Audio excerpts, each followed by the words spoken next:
Oh, it's so hard to say goodbye sometimes. And honestly, I didn't really ever want to get rid of this. This is my wife's little Honda Metropolitan, and it has all of 200 miles on it, which I put 99% of them on just because it was sitting here in the garage and it needed to be ridden. So we bought this in 2022. I'm thinking like the end of 22. Same time I got my Navi, and she was going to ride this and I was going to ride the Navi. I figured, you know, it's a 49cc. You don't need a motorcycle license. Pretty simple, pretty easy. It's light. But as it turns out, she's not a motorcycle rider or a scooter rider for that matter. So it just sat, and I am way too big for this thing. So it's time to upgrade a little bit, and she's giving me the green light to let this one go. So we're going to be trading this in today, loading it up in our little Ranger, and we're going to be bringing something very new and a little bit more exciting. So we got our second key, and if you guys want a little piece of Hammerdown history, I mean, I don't know how much significance it would have, but if you're looking for a nice little Metropolitan, this will be at Lancaster Honda later on today.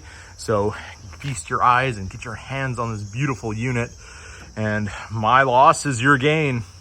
So there she is, all strapped down. We have the Canyon Dancer, which is actually pretty sweet. Goes on the bars on one side and then the other, and then pull it tight, and there you go. You have no damage, and you can haul your bike like that. Got in the back of a little Ranger with room to spare.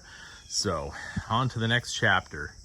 And there it is. Oh yes, in the Hammerdown white, we have the 2025 Honda Grom ready to go. I've never even ridden one of these yet, but it's in the back of the Ranger. We're good to go. We are all paid up, and let's go do some Grom stuff. And here it is in its home in the shop, our 2025 Grom 125. And as luck would have it, obviously it is the next day. It is raining outside, so we won't be doing any riding today, unfortunately. But yesterday it was very nice. It was 78 degrees, and I was able to put some miles on the bike. We have 25 miles on it already, and I really enjoyed riding this thing. And there's been a whole process in buying this bike. In my mind, just kind of emotionally and using some sort of thought process to get to the point where we ended up with this particular bike, because my first choice was to actually go for a bigger bike, like a Harley or an Indian, something full size. That was kind of what I was going for after having the Navi, then having the wife's scooter, and the scooter wasn't enough. Obviously, I never would have bought that for me, but that one, she was never going to ride. It just needed to go. I was thinking of trading that in on a bigger bike. And then I rode the Indian. So I went over to the Indian dealership. They were great. I rode the Bobber Scout, and I rode the 101, and the 101 really was a lot of power, a lot of fun. I did not like the way that the drive-by-wire was. I did not like the way the clutch and all that operated. It was just the mechanics of it didn't really suit me. It would take a lot to get used to. It was a lot of money. It was a lot more power than I needed. And for our back roads, and you guys will see when we do some riding videos, this is the type of bike, for me, I think is the best fit. This will keep up with traffic. This is fun to shift, go up and through the gears. And it looks cool. It looks like a little mini sport bike, and it's just kind of its own thing. But then you might think to yourself, well, if you've been following along, you know I have a Honda Navi 110, and this isn't that much bigger than that. Why would you buy this? This is not really a big step up. But it actually really is. After riding those two bikes, this one is exactly about, I would say, 25% faster than the Navi. And there's stuff you can do with the Navi to make it faster, but it's still a scooter at the end of the day. Scooter engines, centrifugal drive. It's not a gear driven, doesn't have the chain or anything like that. It's just not a motorcycle. It's more so a scooter, but it's two wheels and it was cheap, and that's kind of why I have it. But this is a step up, and honestly, if you have the money, you're probably going to be happier with this if you're more of a motorcycle rider. But if you don't know how to use a clutch, or you just want to get into two-wheel riding, the Navi definitely takes that out of the equation and makes for an easy ride. And it's a little bit slower too, so you don't have to be worried about popping wheelies or doing anything crazy like that. So a quick overview on the bike and 3 things that I would definitely want to change about this bike almost immediately. One being these mirrors. As you can see, we do have a little bit of dimension in them, which it makes them look cooler than just a smooth round mirror. But if you look on the other side, just kind of as you're riding down the road, I mean, it's just kind of boring. It's the Mickey Mouse ears, and I don't know. It's not really exactly what... It kind of makes the bike look a little bit funny for me. It takes away from the sleekness of the sport bike kind of look that these have. So I think a bar end mirror, or even just more of a, I guess, different shape might change that a lot for just the appearance of the bike. So mirrors, I would definitely change. Next up, just like my Navi, this big giant thing out the back. The Navi had like a big metal thing with the reflectors on it.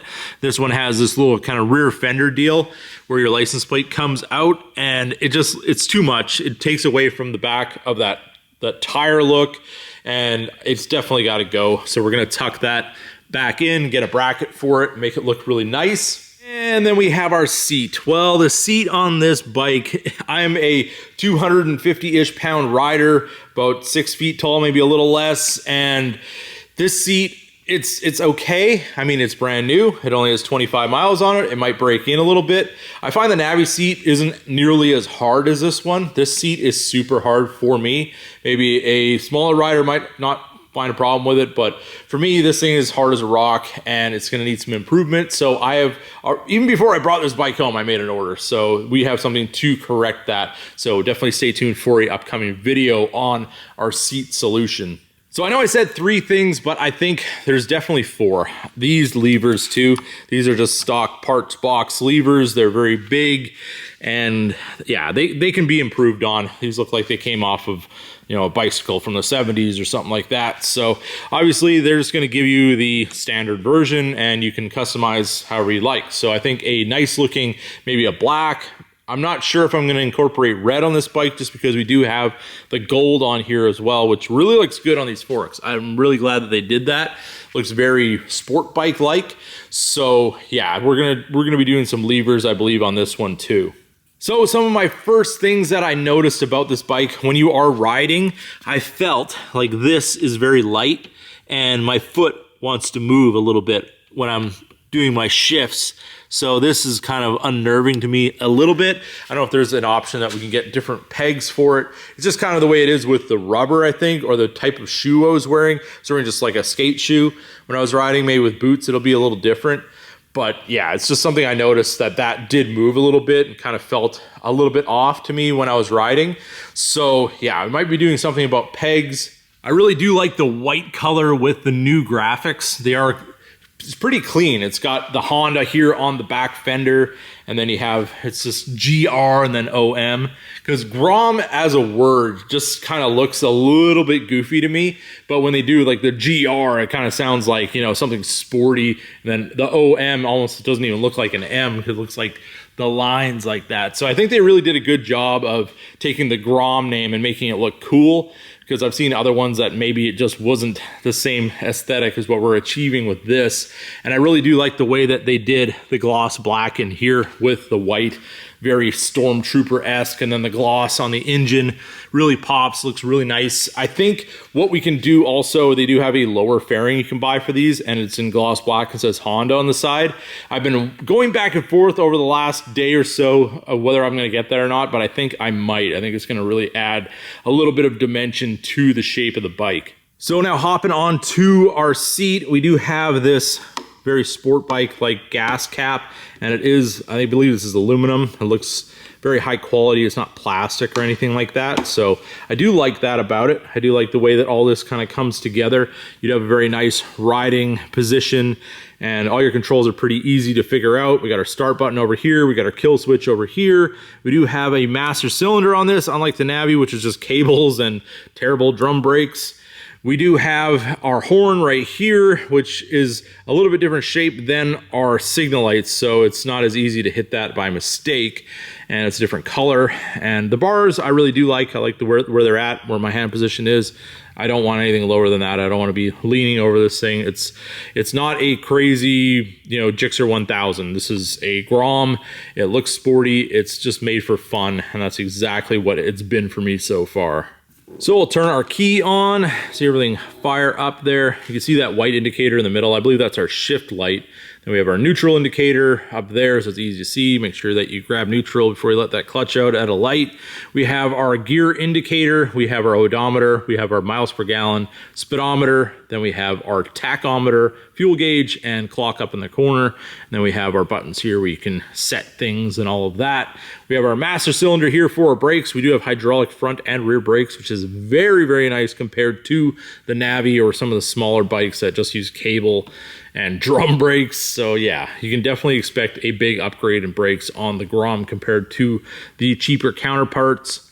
And then for our fuel, you just pop this guy up, stick the key in there, flip it back so everything stays in a nice spot. You don't have to worry about your cap being somewhere else, and there's no cover or anything. It's just all one piece. Stick that on there.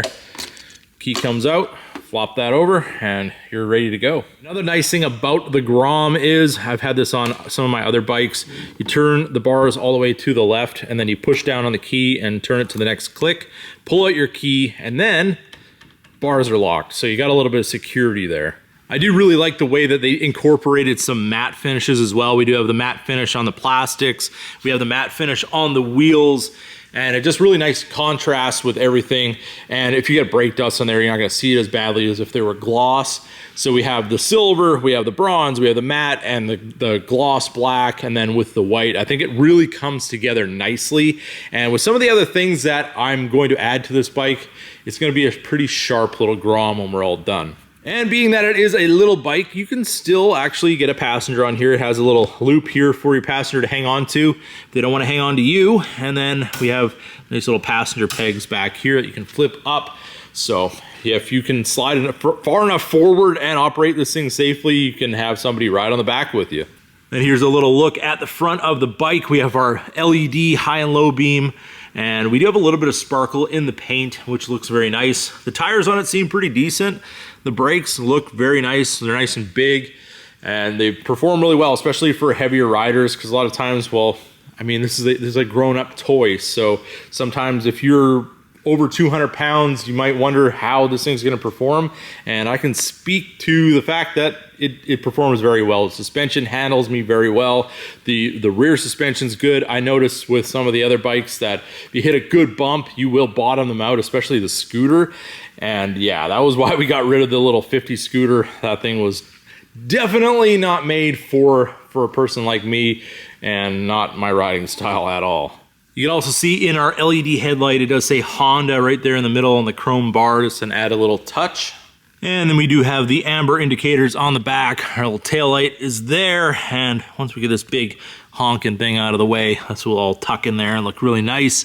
Then you can see our monoshock in the rear and our kind of half fender there, just to keep some stuff off your back. I imagine when you get rid of this, that's going to change if you ride in the rain or whatever, but I don't plan on riding this in the rain. This is a fun toy. This isn't something that I would really be using for my permanent transportation source, but it is chain drive too, and that does change a little bit of the characteristics of how a bike accelerates and all of that. And I really like the way this bike rides. It's super well balanced. They've had a lot of time to figure these out, and in 2025 they've definitely done a very good job at getting everything sorted out with these. So there it is, everybody, our Honda Grom, new to the channel. We're gonna be doing some fun things with this and just enjoying it for what it is, because it's a super fun bike. Anybody who's ridden these, I'm sure, can attest to that. So definitely drop in the comment section, what are some of the mods that you would do to your Grom? What are some of the things that I should be considering for this one? Or just drop any comment you possibly can in the comment section. Helps these videos kind of get out there to all the people out there in the YouTube world, or just drop Grom in the comment section just so I know that you guys watched the video all the way to the end. But with that being said, I hope you guys enjoyed this video. If you did, don't forget to give it a big thumbs up. If you're new to the channel, hit that subscribe button, and as always, keep that hammer down.